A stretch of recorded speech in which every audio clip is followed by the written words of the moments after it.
안녕하세요. 필사직생입니다. 오늘은 좀 새롭게 코비드-19 백신에 대한 내용을 준비했습니다.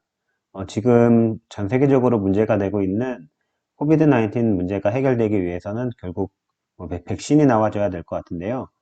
오늘은 여러 코비드 백신 중에 그 개발 속도로 선두권에 있는 화이자와 바이오엔테크 백신 위주로 말씀드리고, 특히 바이오엔테크 주식에 대해서 얘기해보는 시간을 갖도록 하겠습니다. 백신의 종류는 다양하게 있지만 특히 코비드-19 백신을 만들고 있는 여러 회사들이 있습니다. 각 플랫폼을 가지고 분류해 봤는데요. 바이럴 벡터로는 아스트라제네카가 있고 현재 3상 진행 중에 있고요. 바이러스 불활화 백신으로는 시노팜이라는 중국 회사가 있습니다. 그리고 합성 항원 방식으로는 노바티스가 있고 또 사노피와 GSK가 이제 하고 있는데요. 각각 그 1상 이상을 완료했거나 그리고 1상 이상에 이제 들어갈 예정에 있습니다. 그리고 마지막으로 오늘 다룰 내용인 핵산 방식의 그 백신 종류가 있는데요. 핵산 방식으로는 DNA 방식과 mRNA 방식이 있고요. DNA 방식으로는 이노비어와 한국의 제넥신이 있습니다. 그리고 mRNA 백신으로는 모더나와 큐어백, 그리고 오늘 말씀드릴 예정인 화이자와 바이오엔테크의 백신이 있습니다.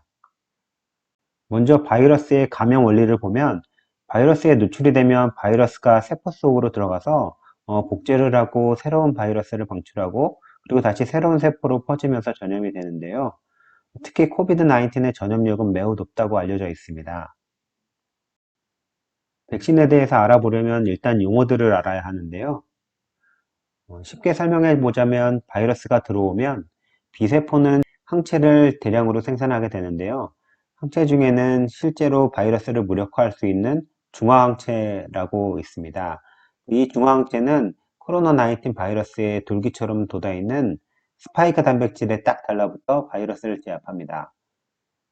코비드-19 바이러스는 세포 표면에 있는 세포 수용체에서 자신의 스파이크를 결합시켜 사람의 세포에 침투하게 되는데요.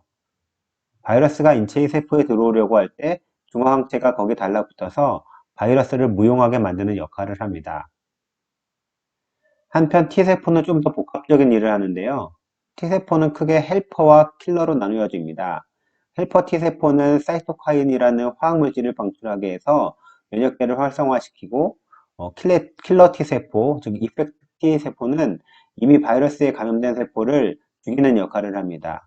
이러한 작용을 한 후에 B세포와 T세포 가운데 일부는 면역기억세포, 즉 메모리 B세포와 메모리 T세포로 전환하는데요. 면역기억세포는 같은 침입자가 다시 들어왔을 때 신속하고 강력하게 신체를 방어할 수 있습니다. 결국 중요한 거는 중화항체를 만들고 T세포 반응도 매우 중요한데요. 이런 반응이 나오는 백신을 만들기 위해서 오늘 주제인 바이오엔테크가 백신 프로그램 개발을 어떻게 하고 있는지 보도록 하겠습니다. 코비드-19 팬데믹 상황이기 때문에 빛의 속도로 백신을 만드는 게 중요하죠. 그래서 바이오엔테크는 프로그램 이름을 라이트 스피드로 지었습니다.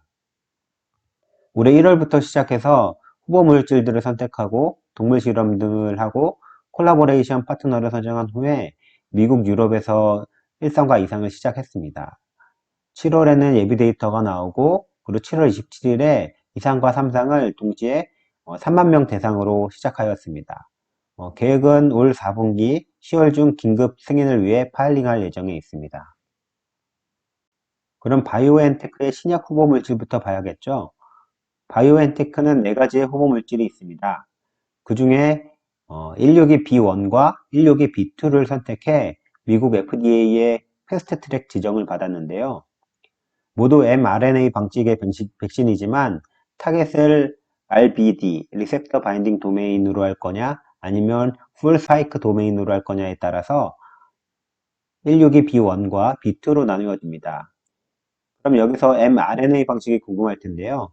mRNA 방식은 스파이크 프로틴 전체 혹은 리셉터 바인딩 도메인 부분을 인코딩한 mRNA를 LNP, 즉 지질 나노 입자로 세포에 안전하게 전달시킨 후에 세포가 mRNA로부터 단백질을 발현하고 면역 시스템이 이것을 항원으로 인지시켜서 면역 반응을 일으키는 시스템이라고 할 수 있습니다. 바이오엔테크는 독일의 작은 회사인데요. mRNA 항암 파이프라인은 다수 갖고 있지만 아직 글로벌 임상할 역량은 되지 않습니다. 따라서 글로벌 파트너들과 계약을 맺었는데요. 중국은 복성제약과 맺었고 중국 외에 전 세계는 미국의 화이자와 계약을 맺었습니다. BNT162 B1이 먼저 발표나고 그 이후 B2의 안전성 데이터가 공개되었는데요. 한번 비교해 보도록 하겠습니다. 왼쪽 부분은 18세에서 55세, 그리고 오른쪽 부분은 65세에서 85세이고 국소 부위 부작용과 관련된 내용입니다. 그리고 위가 B1이고 밑이 B2인데요. 그림으로 봐서도 확연히 B2가 B1에 비해서 낮음을 알 수 있습니다. 전신 부작용도 마찬가지입니다. B1보다 B2가 확연히 부작용이 적은 게 보이고 특히 65세에서 85세 고령 쪽에서는 확연히 안정성을 보여주고 있습니다. 코비드-19 고위험군인 고령에서도 안정성을 보인 부분에서는 B2가 아무래도 더 나아 보이는데요. 앞서 말씀드린 대로 백신에서는 중화항체와 T세포 반응이 중요하다고 말씀드렸는데요. B1과 B2를 비교해보면 결합항체는 18세에서 55세에선 B1이 B2보다 훨씬 좋게 나왔지만 고령 쪽에서는 B2가 높게 나온 걸 알 수 있었습니다. 중화항체를 보면 18세에서 55세, 65세에서 85세 모두 B1보다 B2가 우수했습니다.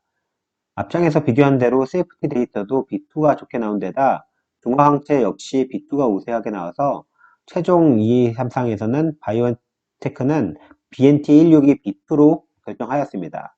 특히 용량도 30 마이크로그램에서 효과가 좋아서 30 마이크로그램으로 결정을 하였고요. B1은 중국에서 복상제약이 그대로 진행할 예정에 있습니다. 아직 T세포 반응 데이터는 BNT162 B2가 공개되지 않아서 다소 아쉬운 점이 있는데요. B1의 독일 임상에서 보여준 T세포 반응을 보면 94%에서 메모리 T세포가 관찰되었고 80.6%에서 이펙터 T세포가 관찰되는 좋은 결과를 보였습니다. 지금 개발되는 백신들 중에서 T세포 반응을 공개한 곳이 많지 않은데요. 이 정도면 충분히 좋은 데이터라고 할 수 있습니다. 참고로 이노비오 같은 경우는 1 이상에서 예비 데이터를 공개한 지 꽤 오래 지났지만 아직까지 자세한 데이터를 공개하고 있지 않아서 요즘 분위기가 좀 안 좋은 것 같습니다. 현재까지 실시간 3상 등록 현황을 보겠습니다. 모더나는 같은 mRNA 방식인데다가 같은 날짜에 임상을 시작했고 똑같이 3만 명 대상으로 임상을 시작해서 누가 먼저 발표하느냐가 대놓고 이제 경쟁으로 보일 정도였는데요. 쭉 비슷한 트렌드로 엎치락 뒤치락 하다가 요 며칠 사이에 확 벌어지게 되었습니다. 바이오엔테크는 2만 5천 명으로 9월 중 모집 완료가 거의 확실시되고 있는데요. 모더나의 경우는 현재 참가했던 참가자 중에 대부분이 백인이고 또 가장 코로나에 취약했던 라틴 계열 등이 적다는 문제점을 지적받아서 이 부분을 보완하기 위해 이런 사람들을 등록하게 되다 보니까 다소 딜레이가 생기게 되었습니다. 더욱이 바이오엔테크는 3주 후 2차 접종인데 반해 모더나는 4주 후 2차 접종이다 보니 디자인상으로도 스피드에 다소 부족한 부분이 있습니다. 개발에서도 속도 경쟁이 있는데요. 구매에서도 경쟁이 있습니다. 선진국에서는 미리 프리오더를 주고 선구매하고 있는데요. 미국에선 1억 도주 선주문에 추가로 5억 도주에 대한 옵션이 있고 영국에선 3천만 도주, 일본에서는 1억 2천만 도주를 선주문했습니다. 캐나다는 계약은 맺었지만 비공개한 상황이고요. 화이자와 바이오엔테크는 연말까지 1억 도주를 생산하고 내년엔 12억 도주를 생산할 예정에 있다고 합니다. 주식 투자자로서 중요한 게 아무래도 주가가 오를 것이냐, 그리고 이게 돈이 될 것이냐가 중요하겠죠. 임상 성공한다는 가정하에 바이오엔테크의 그 오퍼튜니티를 이제 보면 승자 독식의 시장인 만큼 개발 속도가 빠르면 빠를수록 좋은데 현재 경쟁자에 비해서 상당히 앞서 나간 상태라고 볼 수가 있습니다. 그리고 성공을 하게 될 시에는 마일스톤을 받게 되는데요. 화이자에게는 약 6,700억, 그리고 복성제약에게는 약 1,000억을 받게 되어 있습니다. 수익 배분에 있어서도 50대 50으로 나뉘는데요. 이제까지 선주문한 주문량만 봤을 때도 따져본다면 약 15조 매출이 예상이 됩니다. 그런데 현재 시가총액은 16조죠. 사실 지금 코비드-19 말고는 다른 항암 파이프라인이 대부분 1상에서 이제 전임상 단계인데요. 그렇게 봤을 때 현재 16조는 상당히 고평가라고 볼 수가 있습니다. 하지만 임상을 성공한다고 가정했을 때 15조 매출을 하게 된다면 지금의 시총은 상당히 저평가라고도 볼 수 있는데요. 그 결과에 대해서는 10월쯤 다시 나올 수 있게 될 것 같습니다. 앞장에서는 너무 좋은 얘기만 했죠. 사실 바이오엔테크는 상당히 큰 리스크도 갖고 있습니다. 역시나 가장 큰 리스크는 임상 실패 가능성인데요. mRNA 기술로 상용화된 약물이 현재 전무합니다. 코비드 19으로 인해서 사실 mRNA 기술이 10년 이상 빨라진 것 같다라는 생각이 드는데요. 이런 부분에 있어서 임상 성공의 가능성이 떨어지는 부분도 있고, 또한 최근에 주가 하락을 불러일으켰던 가장 큰 문제는 운송 및 보관에 관련된 문제입니다. mRNA 특성상 저온에서 보관을 해야 되는데, 특히 바이오엔테크의 약물 같은 경우는 마이너스 70도에서 보관해야 된다고 합니다. 운송을 할 땐 드라이 아이스를 사용해야 된다고 하는데요. 이게 소매에서는 현재 이런 기반 시설이 없기 때문에 보관이 힘든 상황이라고 합니다. 이런 부분이 갖춰져야 더 널리 퍼질 수 있는데, 팬데믹 상황에서는 상당히 큰 단점이라고 볼 수가 있습니다. 반면에 뭐 제넥진이라든지 이노비오 같은 DNA 약물 같은 경우는 이런 부분에서 자유롭기 때문에 큰 장점이 될 수 있습니다. 또한 안전성에 있어서도 장기 데이터를 축적하지 못했기 때문에 장기적으로 봤을 때 또 어떤 부작용 문제가 나타날지 알 수 없습니다. 그리고 이런 부작용이 나타나게 되면 소송이 열릴 가능성이 있고, 그러다 보면 상당히 큰 피해가 올 수가 있는데요. 특히나 바이오엔테크 같은 경우는 굉장히 유망한 회사긴 하지만 파이프라인을 봤을 때 이상의 한 건이고, 그 외에는 대부분 전임상이나 일상 정도의 파이프라인을 갖고 있습니다. 따라서 임상을 실패를 할 경우에는 현재 16조의 시가총액도 굉장히 높은 시가총액이라고 볼 수가 있습니다. 아시다시피 미국 시장은 리밋이 없죠. 위든 아래든 올라갈 때 몇백 프로 올라가고 몇백 프로 떨어집니다. 임상 실패를 하게 될 경우에는 상당히 큰 피해가 있을 것을 충분히 예상이 됩니다. 오늘 준비한 내용은 여기까지입니다. 코비드 백신이 우리의 삶을 구할 수 있을지 조금 더 지켜봐야 될 것 같은데요. 현재 선두권을 달리고 있는 바이오엔테크에 대해서 알아봤습니다. 성공할 경우 굉장히 큰 기회가 있는 반면에 실패할 경우에는 또 그 리스크 역시 굉장히 큰 주식 같습니다. 그래도 현재 좋은 데이터를 바탕으로 빠른 속도로 개발되고 있는 만큼 성공하기를 간절히 바라봅니다. 앞으로 각각 코비드 백신에 대해서 알아보는 시간도 계속 가질 텐데요. 구독과 좋아요는 그런 영상을 만드는데 굉장히 큰 힘이 됩니다. 오늘도 감사드리고요. 여기서 마치도록 하겠습니다. 감사합니다.